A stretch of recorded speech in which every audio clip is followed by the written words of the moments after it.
Líder do PSOL, vou destacar. Senador presidente Paulo Paim, muito obrigado.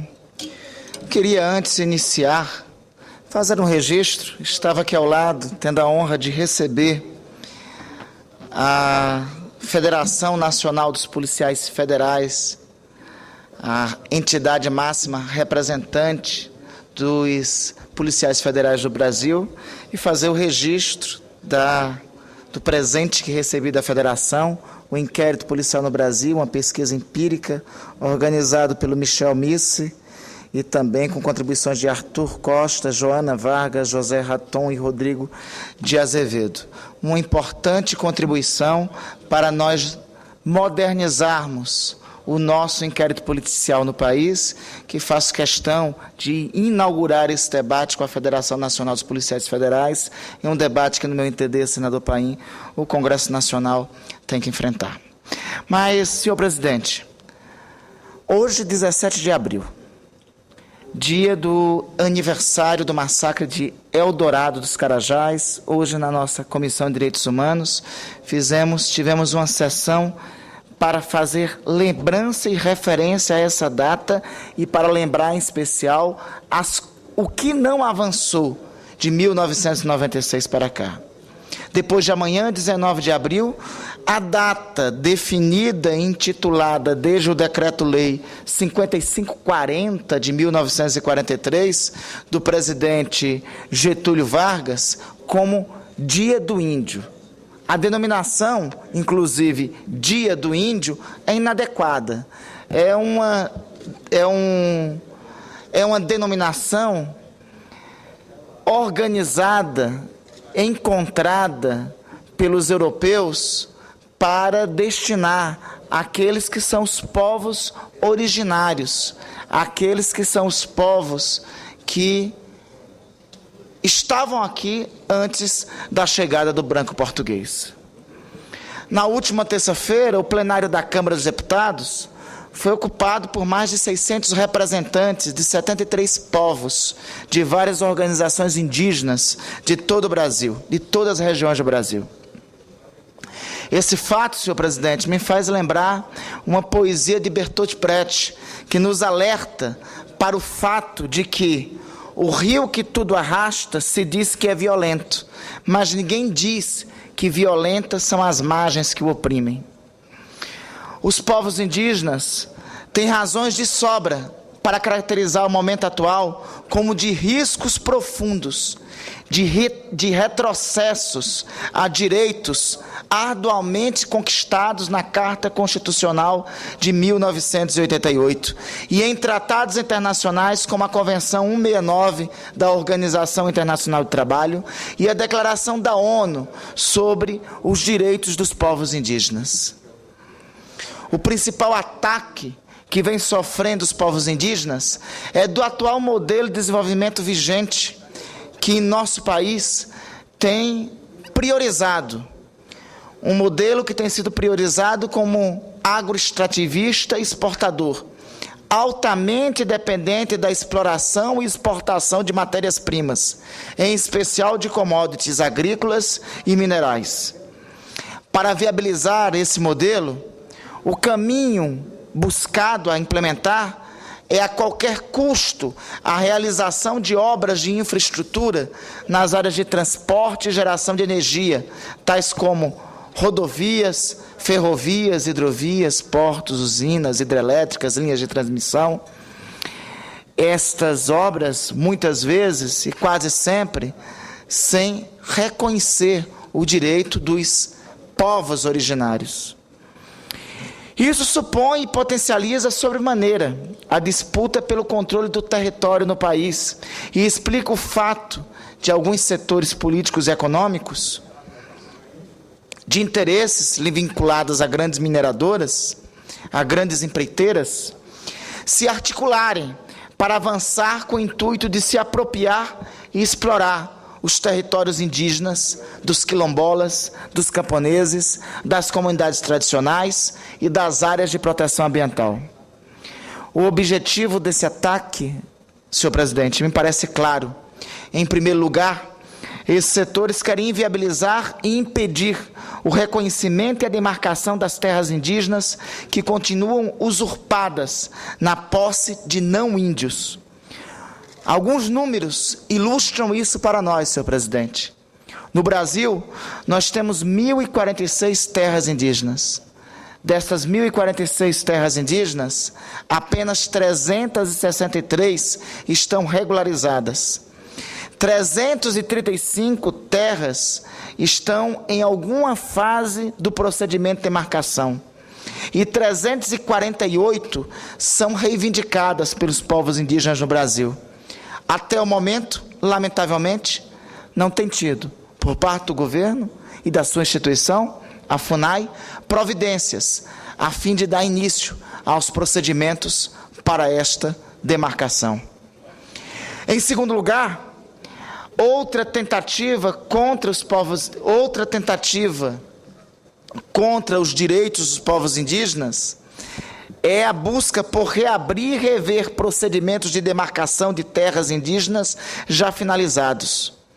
Além disso, se busca, e aí em terceiro, querem continuar a invadir, explorar e mercantilizar as terras demarcadas que estão na posse e sendo preservadas pelos povos indígenas. Como se tudo isto não bastasse, nós temos o total sucateamento de políticas para os povos indígenas no Brasil. A concreta ausência à saúde indígena antes na Fundação Nacional de Saúde, e aí eu quero abrir um parêntese. No meu estado, o Ministério Público Federal identificou o desvio de mais de 65 milhões de reais em uma investigação de 2011 da saúde indígena. Recursos que deveriam ser então aplicados pela Fundação Nacional de Saúde naquele momento para garantir a saúde do índio aos povos Uaçá, Galibi, Galibi-Maruorno, Uaiampi, Tirió, entre outros localizados no Amapá, foram surrupiados, roubados. E ainda hoje, ao que pese a investigação do Ministério Público Federal, os responsáveis pelo desvio de mais de 60 milhões de reais da saúde indígena, que condenou e condena vários povos indígenas do Amapá e do norte do Pará à morte, não foram responsabilizados. Prevalece a velha máxima, senhor presidente. É o que é pouco dito, que alguns temas é muito fácil ser dito, falado. É muito fácil no Brasil, é mais fácil no Brasil mandar para a cadeia jovens, adolescentes, mandar para a cadeia negros, mandar para a cadeia pobres, e até responsabilizar índios pelos males do país. É muito difícil colocar na cadeia político corrupto, é muito difícil colocar na cadeia político corrupto que indica gestor para instituições como a Fundação Nacional de Saúde, que rouba dinheiro do índio e que tem procedimentos de investigações sobre ele e que os procedimentos não chegam conclusos e os índios morrem em decorrência disso e o corrupto que surrupiou, se apropriou do dinheiro público, fica impune. Então, não invertamos os fatores. É fácil falar, e às vezes falar inclusive da tribuna, que o pobre negro, às vezes jovem, tem que ir para a cadeia. É difícil falar que o político corrupto e as indicações do político corrupto têm que responder pelos crimes que cometem. Por isso, senhor presidente, os povos indígenas do país, não vou insistir na denominação europeia, indígenas, os povos originários do país terão pouco para celebrar no próximo dia 19. O dia 19, a próxima sexta-feira, um dia necessário mais à reflexão. A reflexão sobre o conjunto de ataques para a retirada dos direitos dos povos indígenas. Aqui mesmo, no Congresso Nacional, e uma das justificativas pelas quais, nesta semana, na Câmara Federal, os povos indígenas ocuparam o plenário da Câmara, é porque paira aqui, sobre o Congresso Nacional, uma ameaça, talvez a maior de todas as ameaças aos povos indígenas do país. Refiro-me à possibilidade de aprovação da proposta de emenda constitucional 215 de 2000. Esta proposta tem o objetivo de alterar os artigos 49, 225 e 231 da Constituição. É quase que revogar, presidente. É quase retirar o espírito da Constituição de 1988, que consagra direitos aos povos indígenas. Senador Caperibe, é com muito prazer que eu quero ouvir o senhor à parte, porque desse tema o senhor tem mais autoridade do que eu. O governo que mais avançou, e eu quero fazer questão, antes ele lhe concedeu a parte, fazer esse registro aqui. Nenhum governo na história, nenhum governo estadual na história do Brasil avançou tanto nos direitos dos povos indígenas do que o governo de Vossa Excelência, que eu tive a honra de integrá-lo entre 1995 e 1999 no Amapá.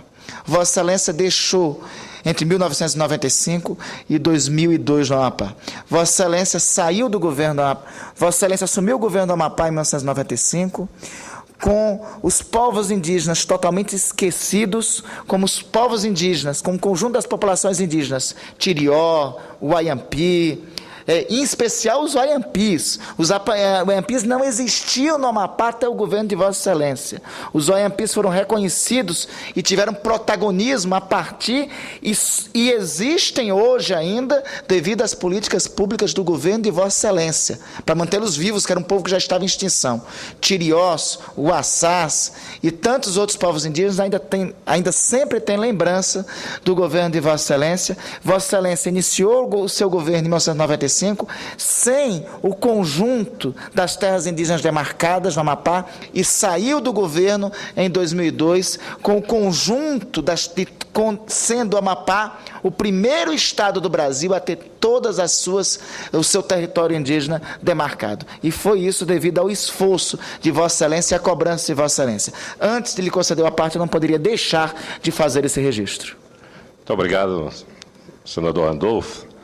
E quero parabenizá-lo pela brilhante análise e da evolução da luta dos povos indígenas no nosso país, e dizer-lhes que o vosso testemunho em relação à política indígena que nós desenvolvemos no Amapá faz com que hoje todas as terras no Amapá, as terras indígenas, estejam demarcadas, homologadas, e que tenhamos políticas específicas. E faz da gente uma sociedade mais feliz, uma sociedade que respeita as diferenças. É esse tipo de sociedade que respeita a diferença que nós queremos para todo o Brasil. É evidente que não é possível, como Vossa Excelência observou, nós temos um rastro triste, não é? Do passado.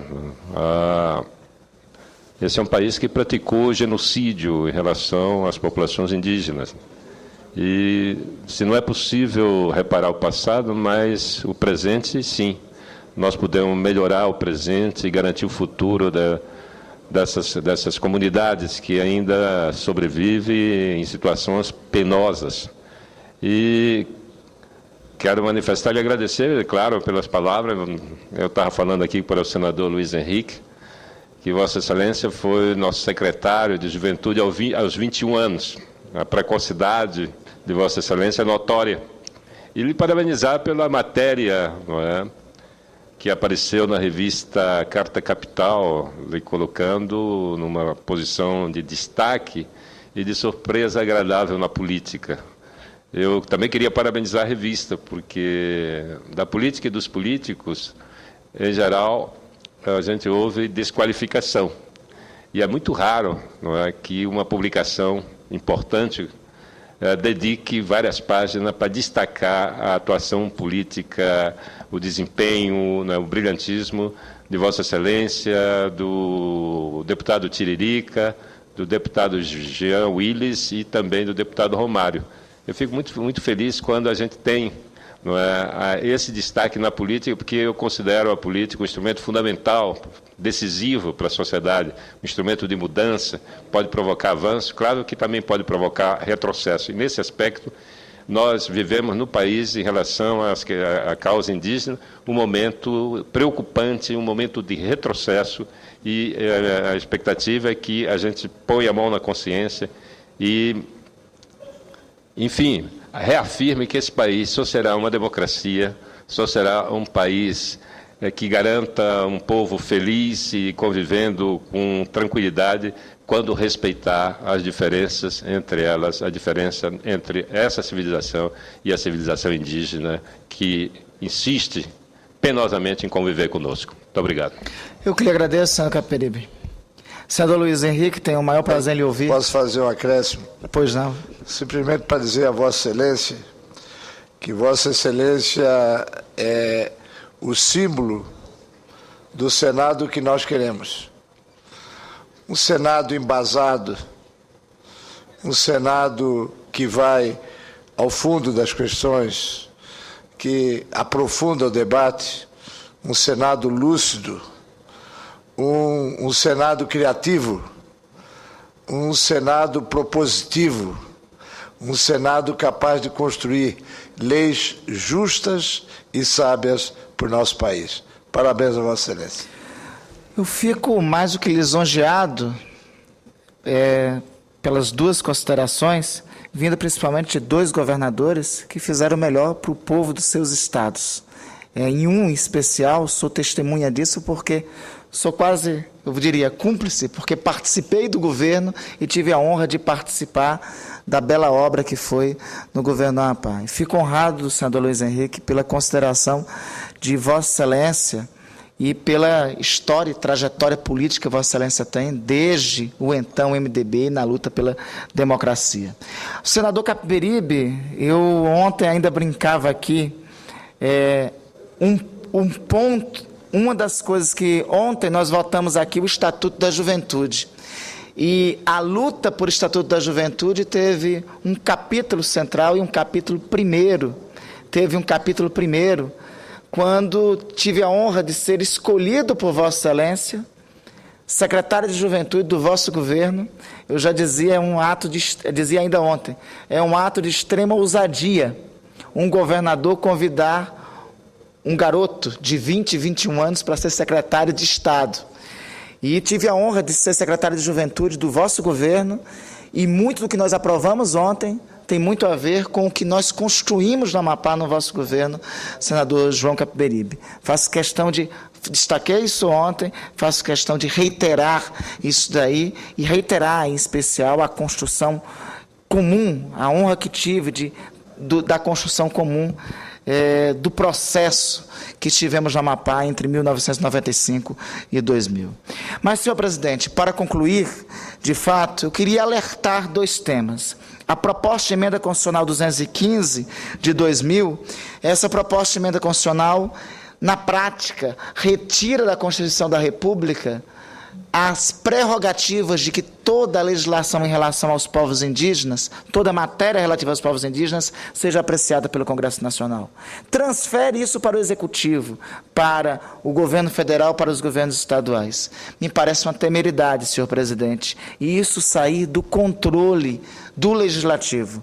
Se o legislador constituinte de 88 assim o quis colocar, foi para reconhecer o direito histórico desses povos. Da mesma forma, vejo com preocupação o decreto 7957, de autoria do Poder Executivo, de 13 de março. Este decreto, no meu entender, é uma intenção verdadeira de criar um instrumento estatal de repressão militarizada contra as reivindicações e os direitos dos povos indígenas, notadamente dos povos da floresta. É por isso que apresentei no dia de hoje, um projeto de decreto legislativo de número 86, que visa sustar os efeitos desse decreto de autoria do Executivo, que, no meu entender, é que é um dispositivo que possibilita aos governos estaduais convocar, quando quiser, a Força Nacional para intervir em conflitos envolvendo, notadamente, os povos indígenas. Portanto, como podemos ver, temos razões de sobra para o que ocorreu ontem no plenário da Câmara dos Deputados, quando o plenário foi ocupado pelos povos indígenas para dizer, para afirmar concretamente que é inaceitável a aprovação da proposta de emenda constitucional 215 e que não pode ser aceito também em um governo como o governo da presidente Dilma, um decreto que impeça o direito livre de manifestação dos povos da floresta. Concluo, senhor presidente, com o dizer do nosso querido Dom Pedro Casadóliga, bispo emérito da prelazia de São Félix do Xingu, lutador dos direitos dos povos, lutador dos direitos dos trabalhadores, lutador pelos direitos dos índios. Diz Dom Pedro: há 500 anos que o índio é aquele que deve morrer. 500 anos proibidos para esses povos, classificados como um genérico apelido, negadas as identidades, criminalizada a vida diferente e alternativa. 500 anos de sucessivos impérios invasores e de sucessivas oligarquias herdeiras da secular dominação. 500 anos sobre a prepotência de uma civilização hegemônica que vem massacrando os corpos com as armas e o trabalho escravo e as almas com um Deus em exclusiva. Por economia de mercado, por política imperial, por religião imposta, por bulas e decretos e portarias pseudo-civilizados e pseudo-cristãos. Já se passaram, então, 500 anos para aquele povo de povos que tinha que morrer e, finalmente, mesmo continuando as várias formas de extermínio, os povos indígenas são aqueles que devem viver. Obrigado, senhor presidente.